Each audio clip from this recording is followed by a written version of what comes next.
Well, good afternoon, everyone. Welcome to Ham Radio Basics Live, Season 4, Episode 3, Ham Radio News and Updates, 1/14/2026. Excuse me for a second. I got too much light coming through here, so.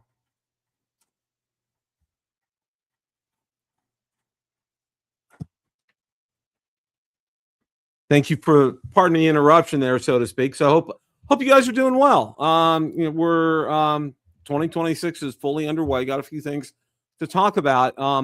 One reminder coming up in way less than a month is Hamcation over in Orlando. So be advised of that. We're going to have a preview show of that coming up.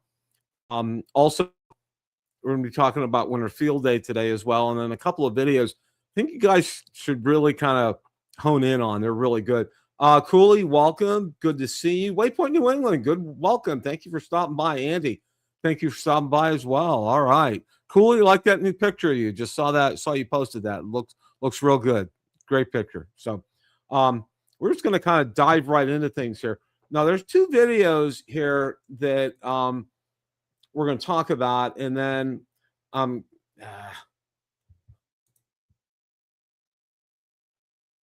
okay.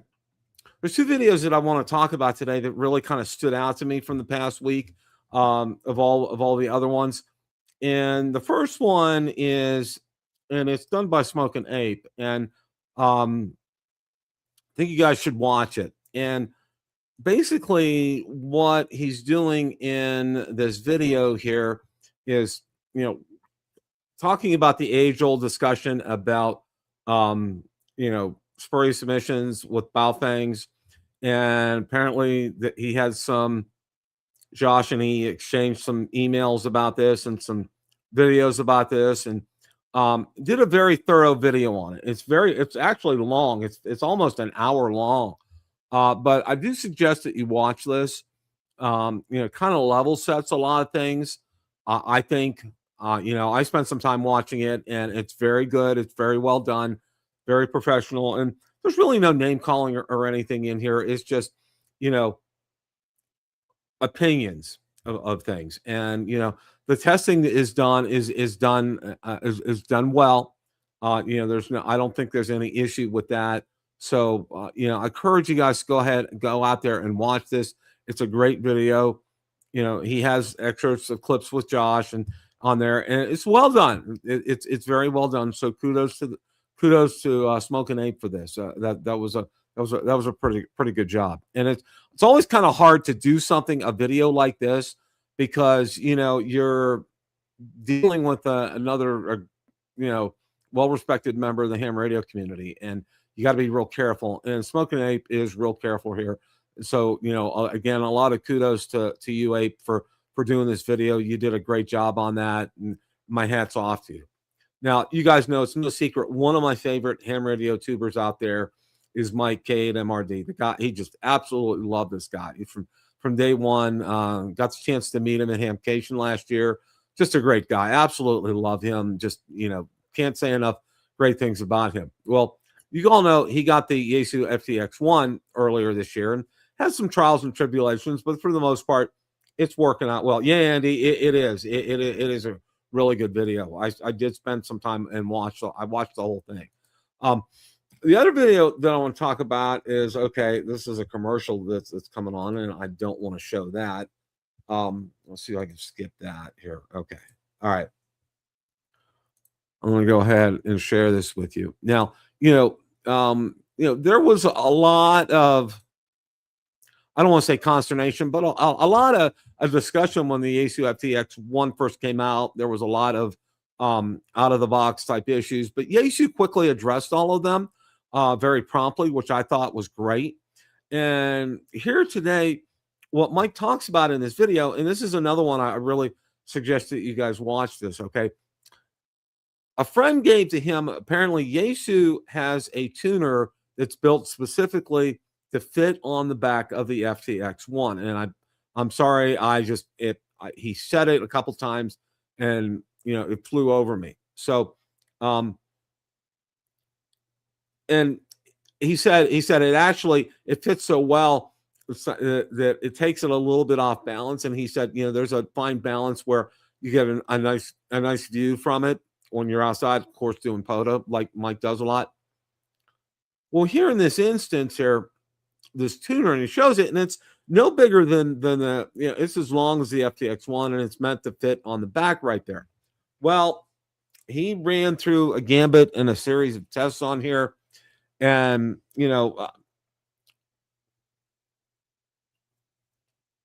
first of all, he couldn't find any directions on how to use it. He went out to Gigaparts, Ham Radio Outlet, DX Engineering. He went out to Yaesu's website. Nothing. Couldn't find anything on this. And it's expensive. It's about $300. So it's not a cheap tuner. All right. And you expect for something like that it's going to work. Well, it did not work. And I highly encourage you guys to go ahead and watch the video. I think someone had given this to Mike. I think it's a defective unit. And I think it's so new. Yaesu doesn't. I can't even find. Again, I'm not sure of the name of this, but I think it's something that Mike needs to probably just find a way to get that back and get another one, because it would work part of the time. It would work part of the time. It wouldn't work, and you could see his frustrations with it. So that's something. Yeah, it's not, Andy. It really just. Wow, I can't say enough. I watched the whole video with Mike, and Mike is normally, he's a very level-headed person, and doesn't go to extremes here. But he was pretty amped up about this video, and I think it was because of that. And number one, the price on it was, I mean, you can go out there and get all kind of other external tuners for this for way less than half that are probably better. I'm just kind of saying that here. Yeah, yeah, Chris, it is exactly okay. Yeah, exactly. People will buy it because it has, number one, it has the name Yaesu on it. And number two, oh, it's meant to work with the FTX1. It goes right on the back here. It's a no-brainer. Okay. Well, one of the things he did point out were the ports on it. One was perfect for the way we do coax today. The other one, not so much. And I'll let you guys watch. I won't spoil the whole video here for you, but watch what Mike does. And, it's just, Mike just didn't go out there and try it once and say, oh, it's not working and I'm done. No, he made several attempts at it. So go ahead and watch this video. It's something that I encourage you guys to do. And like I said, again, Mike is a very level-headed guy, but he was really amped up for this video. A lot more than usual. Okay. I will absolutely positively say that. So, again, I'm going to be doing a preview of Hamcation, probably in the next week or two, because that's coming up right away in February. Plans are, I think we're going to go ahead. Yeah, Cooley. It is a good video. Yeah, Chris. Yeah, it really is. So, we'll go over, we'll do a full thing like I do, especially, and it's especially useful if you've never been to Hamcation before, because I go over, the parking situation and where to go and what to do and everything. And, and one thing I do have to say is, the food vendors there are fantastic. However, be prepared to pay. Okay. And the lines are much, much better than, say, at Hamvention. Okay. The lines at Hamvention were ridiculous for a lot of those food vendors. I mean, you would spend, you could spend easily an hour in line just getting food. I mean, that really, I'm having some, I gotta go see my dentist. I'm having some problems talking and I don't know why. And yeah, I don't know if these need to be bumped out or what. So I'm sorry. It's one of those things right now. It's kind of driving me nuts. So, but anyway, okay. That's going to be coming up. We're going to be doing that in a couple of weeks here. So, stay tuned for that. What I would like to go over with you today is something that's actually coming up very shortly. And okay, I'm waiting for it to come up. Okay, it did come up here. Um, you know, I always laugh when I hear the term winter, especially living down in Florida. But what I'm going to go over here today is coming up on January 24th and 25th is Winter Field Day. You can register your location and club. This really gets into Winter Field Day and the purpose behind it. The Winter Field Day event aims to help participants improve their preparedness for disasters and enhance their operational abilities in adverse conditions. Amateur radio operators have the freedom to use frequencies on HF, VHF, or UHF bands while employing voice, CW, and digital transmissions. The event designates specific objectives to encourage a diverse range of activities, including the use of non-commercial power sources, the deployment of multiple antennas, establishing satellite contacts, and more. Click here to read more about the history and purpose of Winter Field Day. Location map. Let's go. And I've been having some real issues with my computer. And okay, all right. Okay. Now this shows here on this map. Right now, these are the apparently there's 717 clubs or whatnot that are registered around the world here. You can see there's some looks like over in UK, Europe, North America, Canada. Looks like there's some over in Asia over here. So 717, that's really good. And this is something, obviously, for us in Florida, we need to be prepared all the time down here, especially from June through November with hurricane season. But when you have Winter Field Day, it's a whole different ball game. It's a whole different way of doing things. And let's see if I can bring some other things up here. This will actually list the results. I'm going to see if they have it for, yeah, they do have it for previous years here. So let's, if my mouse cooperates here.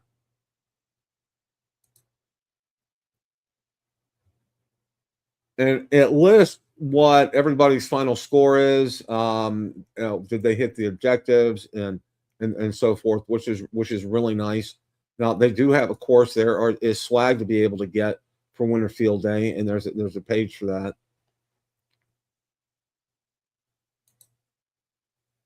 Winter Field Day, there's a product for that. So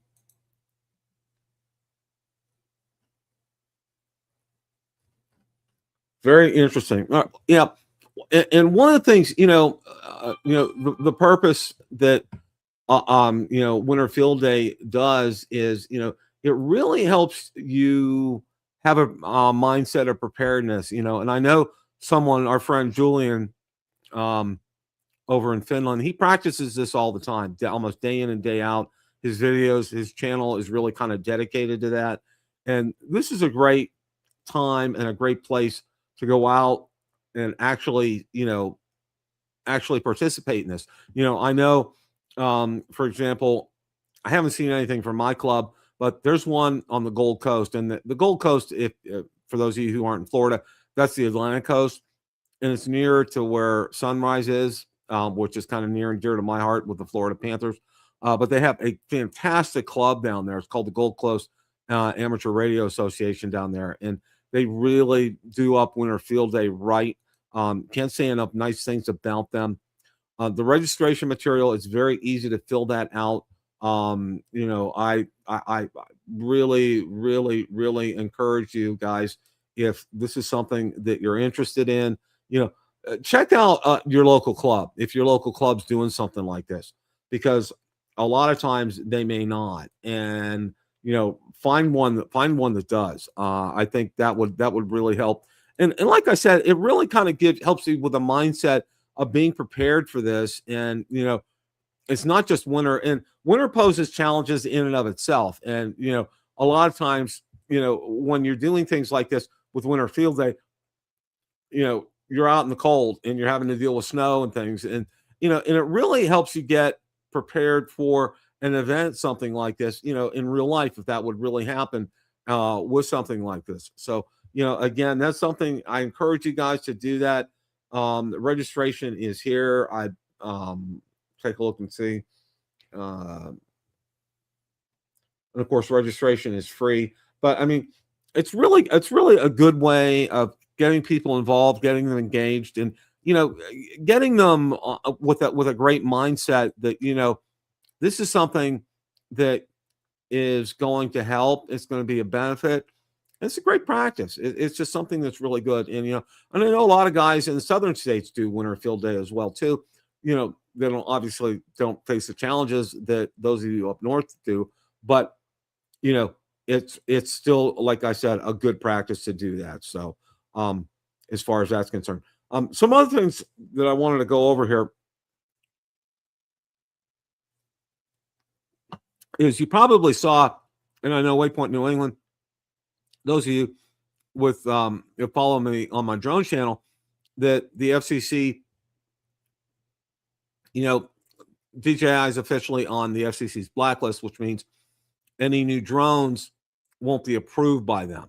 And so, but conversely, what that means for us that own drones right now, the drones that we have are fine. And there's 2 new ones that have been approved by the FCC, but haven't come out yet by DJI.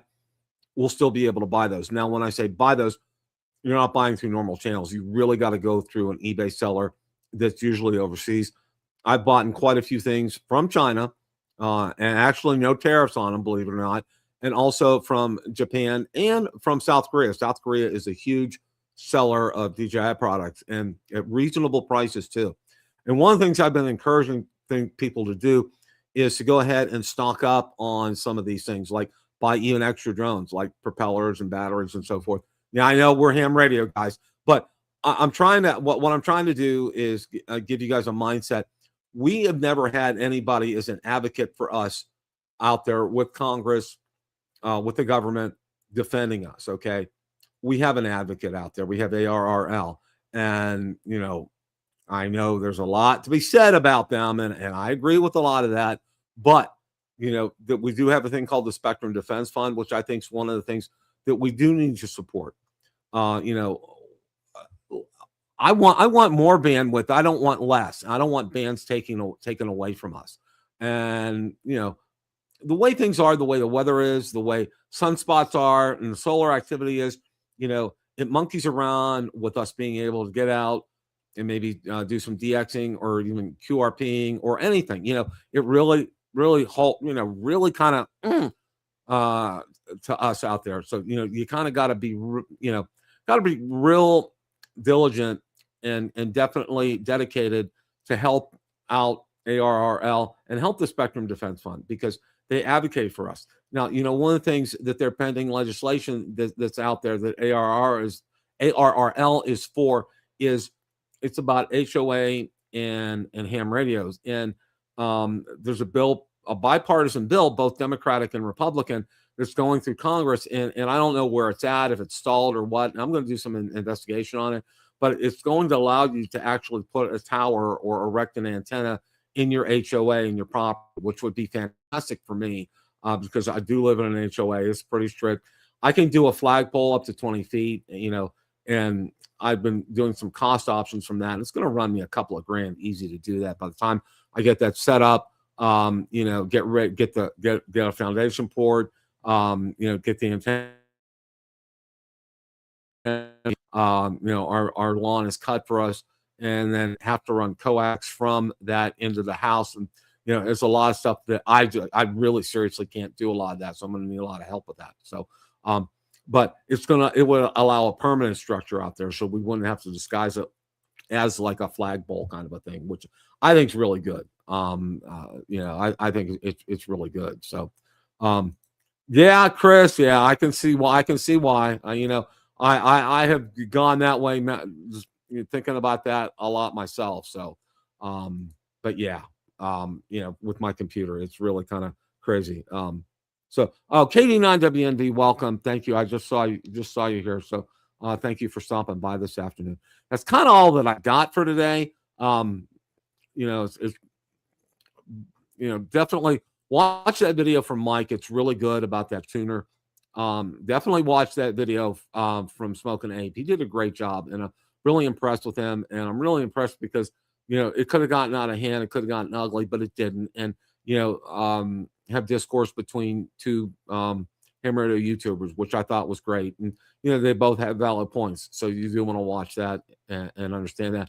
And again, a reminder, Winter Field Day is coming up, and that's going to be on the 24th and the 25th. Check with your local club if they're going to participate, or if your local club doesn't want to participate, go find one that does and be a part of it. It sounds like it would be great fun, especially up north, and having to do things to keep warm and keep on the air. That really sounds really good. So I hope you guys have a great rest of your day today and a great week.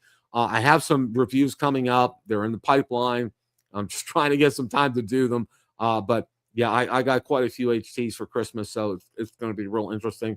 Also, I'm going to be doing my own spurious emissions test because I'm going to get a tiny SA ultra analyzer as well too. Hopefully I'm going to follow it and do it the right way. So that's one of the things that I'm going to be real careful about. But anyway, thank you guys so much for stopping by. Yeah, sorry, James. I'm sorry. Yeah, just kind of we're kind of wrapping things up here. So all right, Chris, that sounds good. Yeah. But no, I'm definitely catch a show. It'll be on as soon as I post it. You can catch it back here. So a lot of great things going on. So be prepared. I've seen a lot of good reviews. We're going to talk about, I think next week, I want to talk about the 7300 MP2 and the reviews I've seen posted on there. And it's really very positive about that. So stay tuned. Hope you guys have a great rest of the week. As always, guys, it's a great day to make a QSO. 7-3s, everybody. Catch you later.